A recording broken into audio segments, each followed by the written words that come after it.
नमस्कार शेतकरी मित्रांनो, या दिवशी खात्यात जमा होणार 4,000 रुपये।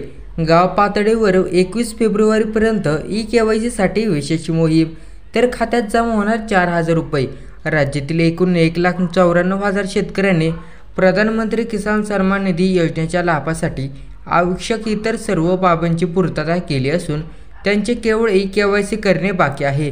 अशा शेतकऱ्यांचे सामायिक मुख्य सुविधा केंद्रामार्फत ई-केवायसी प्रमाणीकरण करण्यासाठी 12 ते 21 फेब्रुवारी या कालावधीत आणखी 10 दिवसांची देशव्यापी संपूर्ण मोहीम राबवण्यात येत आहे।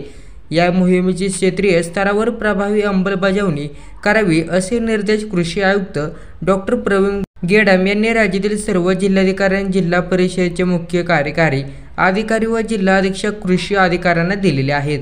शेतकऱ्यांना निश्चितच उत्पन्न मिळवून देणाऱ्या केंद्र शासनाच्या संपूर्णता साधण्यासाठी राज्यात 6 डिसेंबर 2023 ते 15 जानेवारी 2024 या कालावधीत राबवलेल्या मोहिमेत 1,04,000 शेतकऱ्यांची ई-केवायसी प्रमाणीकरण व 3,01,000 स्वयंनोंदणीकृत शेतकऱ्यांची नव्याने नोंदणी करण्यात आलेली।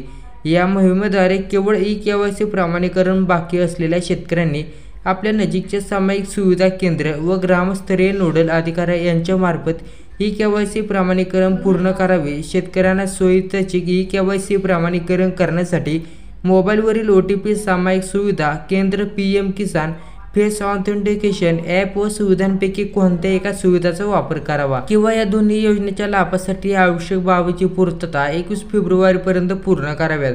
अशा प्रकारे आवाहन राज्यातील सर्व शेतकऱ्यांना करण्यात आलेले आहे। तर मित्रांनो, व्हिडिओ आवडला तर व्हिडिओला लाईक करा, चॅनलला सबस्क्राईब करा।